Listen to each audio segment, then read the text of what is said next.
Earlier this year, I released an open source project called Clay, which is a high-performance UI layout library written in C. If you're not familiar with what a layout library actually does, imagine you're building part of a user interface, like a drop-down menu with a list of options. If you had never built a user interface before, the simple, naive approach you might take would be to just draw the whole thing to the screen manually, one piece at a time. And what I mean by drawing manually is by literally drawing the shapes.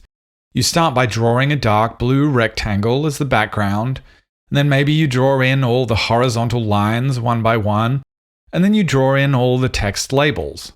And while the result looks pretty good at first, there are actually some pretty significant issues you'll run into doing things this way. The first issue is that you have to calculate the on-screen position of all of these elements individually. This is not only time-consuming and error-prone because you can easily just mess up and draw one of the elements in the wrong place, but is also ignoring one of the fundamental truths of how people actually think about user interfaces. When you look at a drop-down menu like this, you don't think of the text and lines just being drawn over the top of the background.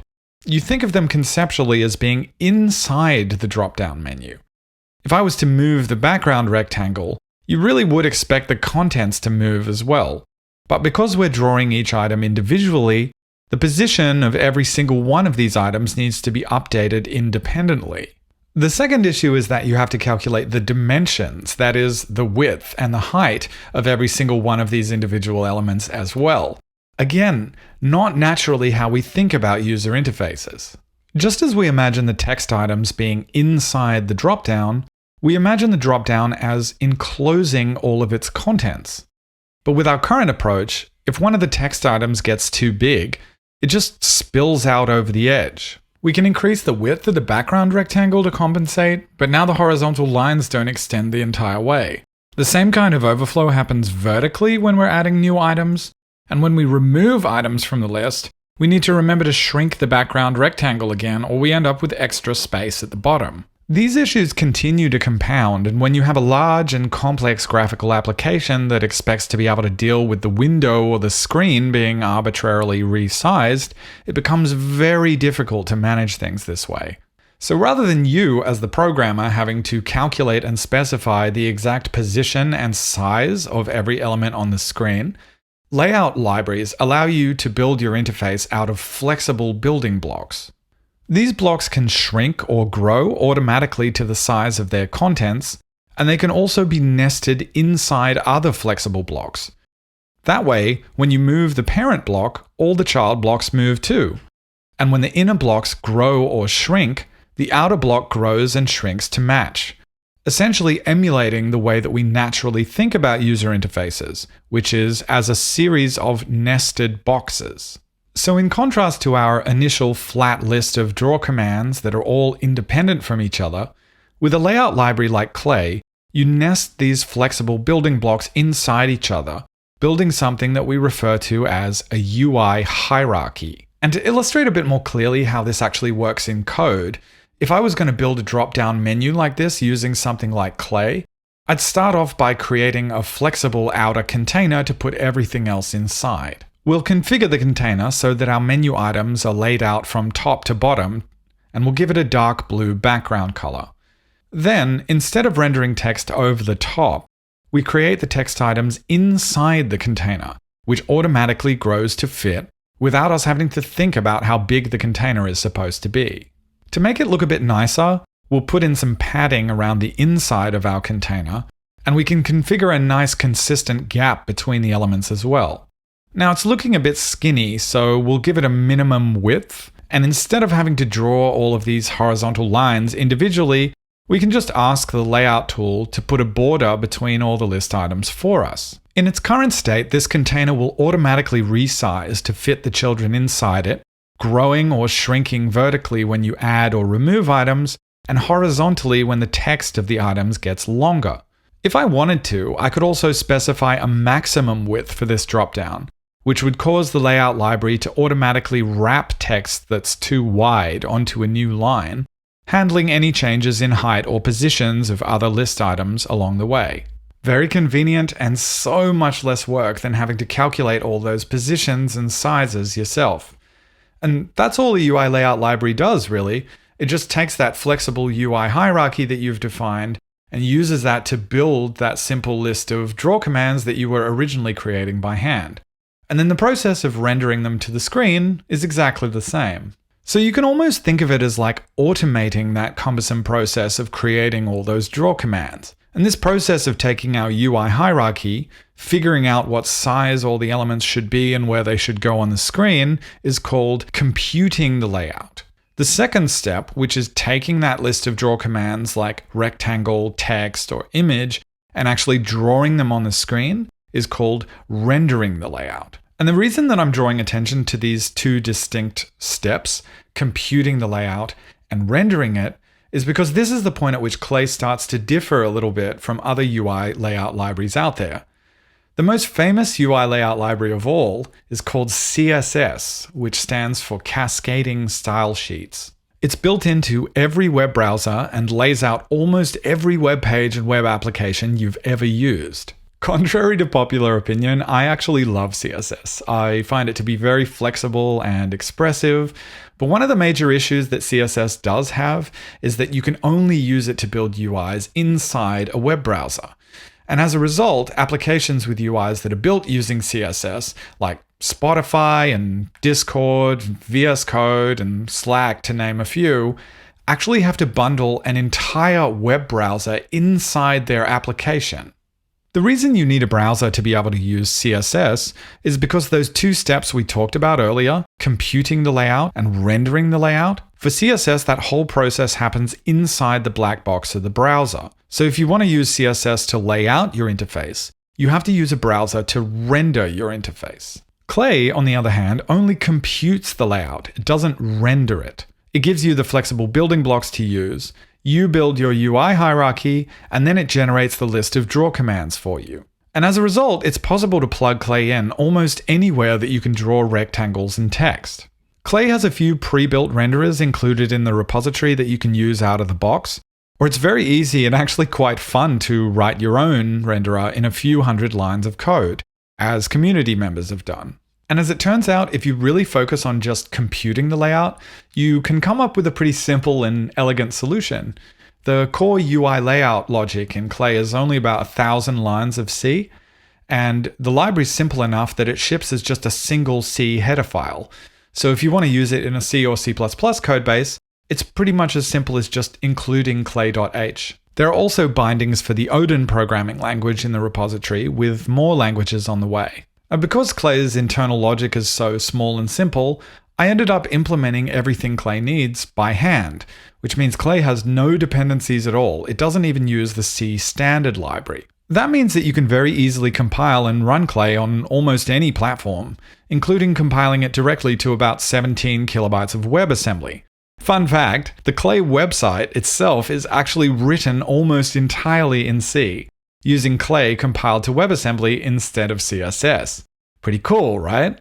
The second major point of difference between Clay and other UI layout libraries is how it handles changes. Now, it's one thing to correctly render a single still image of your user interface, but an interface isn't very useful if it doesn't respond to user interaction. Users expect to be able to scroll content that's too large for the screen, for drop-downs to open when clicked or tapped on, and for entire sections to be swapped out when they interact with navigation elements like tabs. The way that Clay handles changes to the interface is in the simplest and most foolproof way possible. With Clay, whenever anything at all has to change in your user interface, like a button changing color when you click on it, you just regenerate everything from scratch to match the new state. Rebuild the UI hierarchy, recompute the positions and sizes of everything, regenerate all the draw commands, and re-render the entire UI to the screen. And in UI terminology, this approach is known as immediate mode. Now, on the surface, this probably seems quite wasteful, right? Why should we bother to recompute the entire interface when we're doing something as small as changing the color of a button? And you're not alone in thinking that. A number of other UI layout libraries, including our friend CSS, allow you to directly change a small part of your current UI without having to throw the whole thing away and rebuild everything from scratch. In contrast to immediate mode, this approach is referred to as retained mode, because you retain or hold on to the UI that gets computed so that you can make changes to it.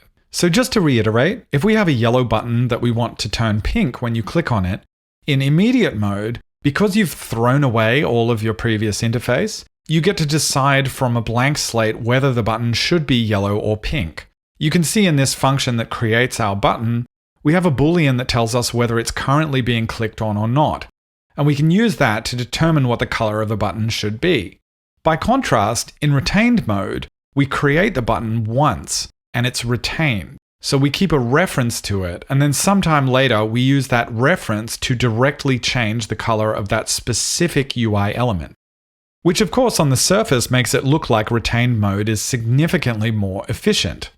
So given that I knew this before I built Clay, and I'm also claiming that Clay is very high performance, why did I choose to use immediate mode? Well, the primary reason is that the code required to build a complex user interface in immediate mode ends up being radically simpler than the equivalent in retained mode. I'm going to put a link in the description to a much deeper discussion of the two approaches. But at a high level, what it breaks down to is the difference between building something new from scratch compared with changing something that already exists.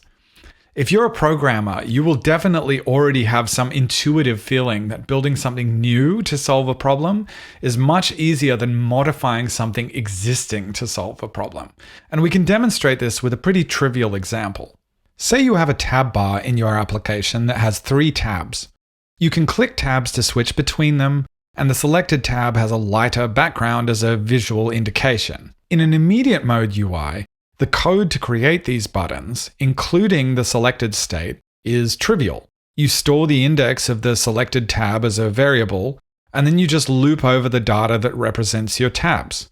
If the loop index matches your selected index, you give the tab a special background color to indicate that it's selected. Because in immediate mode, we're throwing away the UI from the previous frame and rebuilding it using this function, this UI will always correctly represent the data. All you have to do is change your selected index variable, and then when the function gets rerun, it will rebuild a new tab bar with a different tab selected. In retained mode, something as simple as this becomes so much more complicated. Firstly, in retained mode, you can't just update the selected tab index variable and expect the UI to update as well. You have to remember to also trigger an update to your UI. That is, when a user clicks on a tab to select it, when they change tabs using keyboard shortcuts, when they open a new tab, when they close a tab. All of these are cases where you can end up just changing the selected tab index and forgetting to update the UI. But by far the biggest problem is not only do you have to remember to select the new active tab, but you also have to remember to correctly deselect the old active tab, because the state of the old tab is retained, and so it will stay selected until you specifically deselect it. As an example of the kind of problems this can cause, you need special case handling for when you close the tab that's currently selected, because if you try to set the background color on a tab you've already destroyed, you'll end up crashing your program. What it boils down to is that in immediate mode, you only have to think about how your UI is supposed to look now, given the current state of the data. By contrast, in retained mode, you not only have to think about how your UI is supposed to look now, but you have to figure out how to transition your old UI into your new UI. And as your application gets more complex and larger, you end up with a combinatorial explosion of things that can go wrong during that transition. But you don't have to just take my word for it. You just have to look at some of the most popular JavaScript frameworks like React and realize that the reason that those libraries are popular is because they allow you to use an immediate mode UI over the top of the retained mode UI that's built into the browser. And so because of that massive difference in complexity for the developer, it was essential to me that Clay used immediate mode. But just because I can make a good justification for it doesn't mean that those performance questions just go away. If all I cared about was immediate mode and not about performance, I would have just built my applications using React in a browser and called it a day. But because I personally believe that building efficient, high-performance applications is really important, it was critical that I managed to keep the cost of computing a layout in Clay down to the absolute minimum. And I'm very happy to say that Clay now can generally compute a layout with thousands of interdependent elements in under 200 microseconds, with most average interfaces coming in at about 50 microseconds for the layout. A microsecond is 1/1,000,000th of a second, which means that a 50 microsecond layout is the rough equivalent of 20,000 frames per second. Rendering an application or game at a standard 60 frames per second gives you 16 or 17,000 microseconds to get your frame on screen. So the couple hundred microseconds Clay might spend doing layout is a rounding error. As part of that high-performance design, Clay uses a fixed size memory buffer that for most applications won't exceed more than a few megabytes. Now that you're somewhat familiar with how Clay works and why it exists, let's walk through building a small user interface for a theoretical application so you can get a feel for how you actually use it. I'm going to be using the Raylib renderer, which is available in the repository, but you can use any renderer that you like. Raylib is just a simple C library for drawing 2D and 3D graphics, and it's fantastic, so I recommend that you check it out if you haven't seen it before. First off, you can head to the Clay repository on GitHub. There are official releases, but for the purposes of this video, we're just going to clone the entire repository, because that will give us access to the renderers and the examples. To get started with Clay in C, we use this define to tell Clay to put its implementation into this translation unit. Then we can include the clay.h file that's in the root of the repository, as well as the Clay Raylib renderer file that we'll use for actually drawing the UI to the screen. We're then going to initialize Raylib, and we're going to pass it a flag that will allow us to resize the window. Clay doesn't do any internal allocations, so we're going to have to allocate some memory and pass it to Clay to use.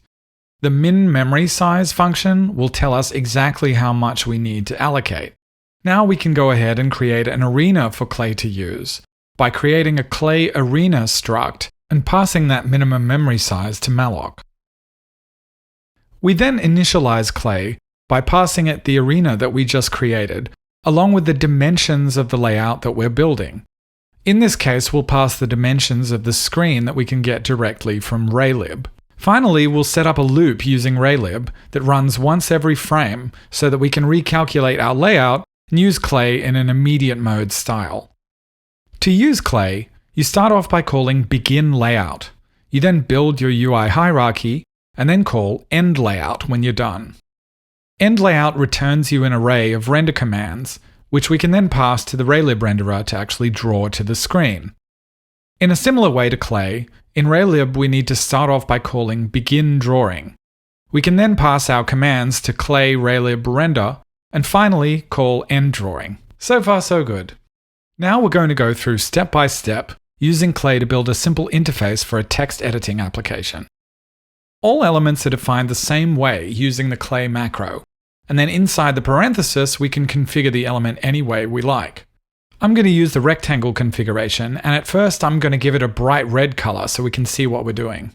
Then I'm going to use the layout configuration to tell Clay that this element should expand to the full width and height of its parent, which in this case is the width and height of the screen. There are a number of different sizing modes that you can read about in the documentation.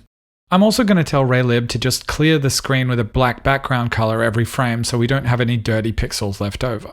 Let's run it and see how it looks. And there's our beautiful bright red container expanding to the width and height of the screen. But there's a little problem. If we resize the window, we get these black bars at the right and the bottom. That's because Clay doesn't actually know that we've resized the window. To get Clay to update its internal dimensions, we want to call the setLayoutDimensions function every frame, and we can pass in the same dimensions that we used to originally initialize Clay. If we run the application again, we can see that resizing now behaves as expected, with the container correctly stretching to the full dimensions of the screen. I'm just going to change that background color to something that's a little bit less of an eyesore, and we can start building our application. Much better. Now we're going to start giving our application a bit of structure. To add child elements to our container, we add them inside the braces that follow the Clay macro. I'm also going to start tagging elements with IDs so it's easier for us to see what's actually going on. First off, we're going to divide the screen into a top header bar and some lower content. And to do that, we can configure our outer container to lay out elements from top to bottom. I'm going to configure the header so that it has a light background color, a fixed height of 60 pixels, and it also expands to the full width of the screen. Alright, so we've got something visible going, but I think the header would look a little nicer if it was inset from the outer container and had slightly rounded corners. So, to do that, we can find our outer container and add some padding to inset its child elements. Then we can find our header bar and update the rectangle configuration to have rounded corners. It's looking pretty nice, and as you can see, the header can adapt its width to the size of the window while the height remains constant. Let's get started on the lower content. We want the lower content to take up all the remaining space apart from the header, so we'll set the layout configuration to grow on both axes. This is becoming quite a common configuration, so I think I'll extract it out into a variable to save some boilerplate. All Clay element configurations are just structs underneath, so you can reuse them as you wish. And you can see that I can just replace the sizing in the layout with this new layout expand variable. Now inside the lower content, we said we wanted a left-hand sidebar and then a main content panel on the right-hand side that would take up all the remaining space. I'm going to configure the sidebar to have a fixed width of 250 pixels and to take up all the remaining vertical space. And for the main content, I can reuse that same expand configuration that I've been using elsewhere. Now, I think it'd look nice and consistent if these two other panels had the same visual look and feel as the header bar. So what I'll do is I'll extract out that rectangle configuration into a variable just like I did with the expansion.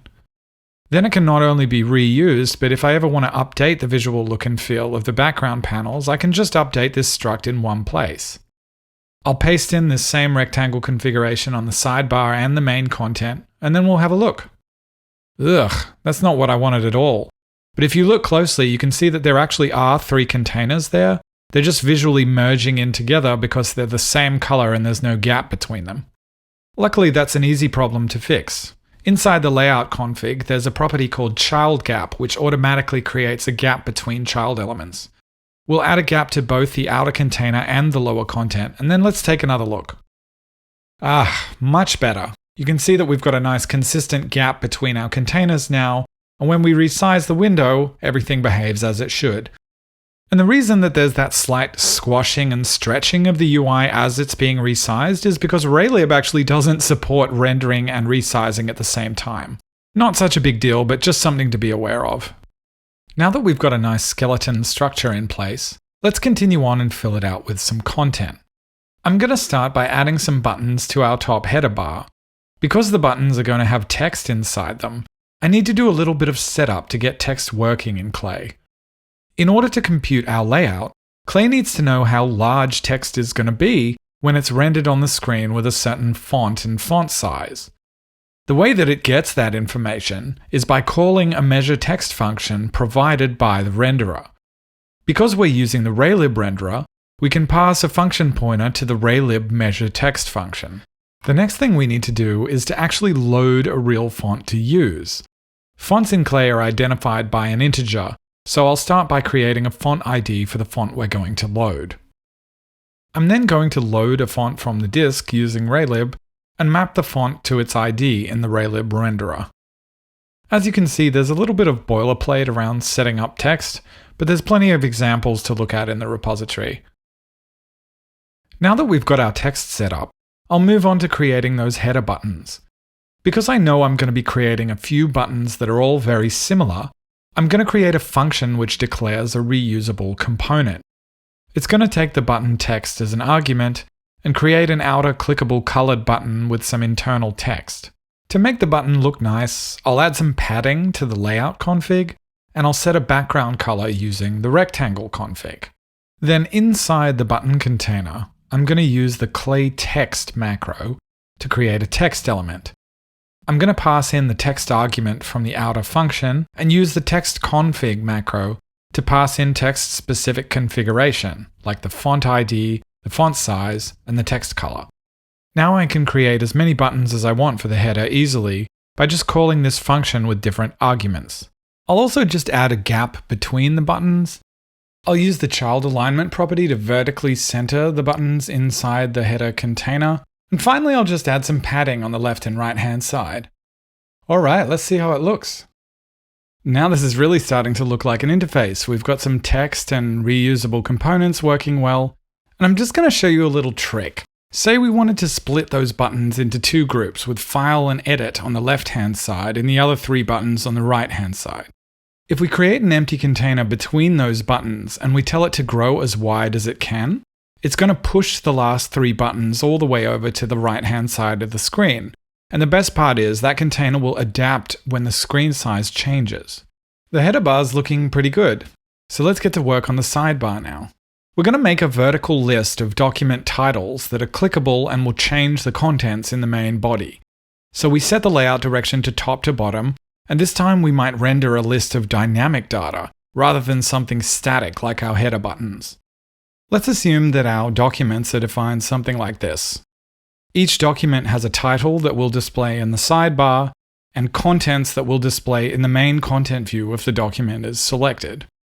We'll make a type for an array of documents just so we can have nice bounds checking. And I'll just paste in an array of documents with some filler text that we can use as an example.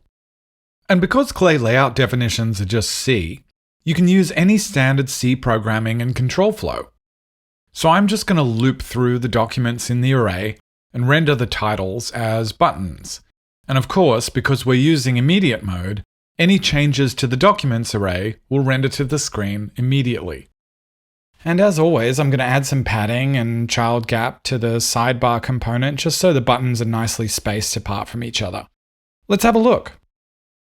Awesome, we've got our document titles rendering to the sidebar. Font size is a little small, but we can get that fixed up.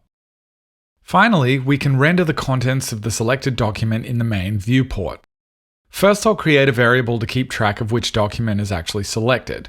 And then inside the main content, I can get the selected document from the array and render the text. I think I'll render the title first at the top and then the contents below. I'm also just going to pull out the color code for white so that I can reuse it instead of having to type out that long number every time. So we've got our document title rendering first, and I'm just going to copy paste this block to render out the contents underneath. Finally, as usual, we just need a little bit of padding and gap between the elements, and then we'll be able to see how this looks. Well, our title and contents are rendering correctly, so that's good. But you can see at the bottom here that the contents are so long that they're actually spilling out over the edge of the container and off the edge of the interface. To fix this, we're going to configure the main content to be a scroll container. This allows content to scroll in the direction that you choose, and any content that falls outside of the boundaries of the scroll element will be hidden. So you can see that now, instead of overflowing out of the main content container, the text is now nicely masked off at the edges. But there's one problem.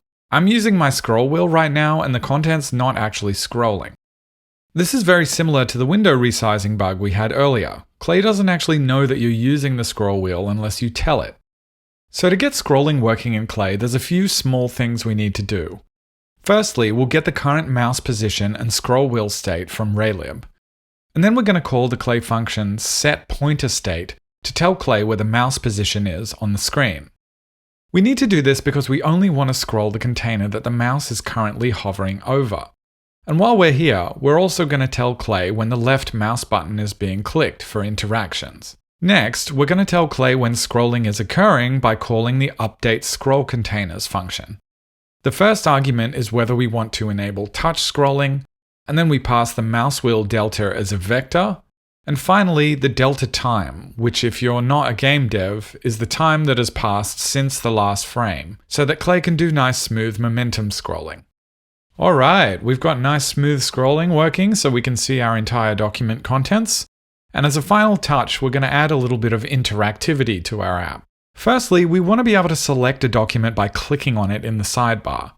We already have a variable that controls which document is rendering in the main viewport, so we just need to wire up some interactive changes to that variable. To do that, we're going to use Clay's onHover function on each of our sidebar buttons to build some mouse interaction behavior. OnHover allows us to pass a function pointer which will be called every frame that the mouse is inside the element's bounding box. As for the actual callback function, Clay will pass some useful data like the element ID and the current mouse state, along with some user data that we can specify when we call onHover, which in this case is going to be the index of the document we want to select. We can check the state of the pointer data to determine if a mouse click has occurred this frame, and if so, we can update the selected document index to select whichever document was clicked. Always remember your array bounds checks in C, folks, it really is worth doing. Now that we're done implementing our callback function, we can pass the function pointer to onHover along with the document index. Let's see if we got this right. There you go, we have click interactivity. You can select different documents by clicking on them on the left-hand sidebar and seeing the main content update. But it does feel like it's missing something.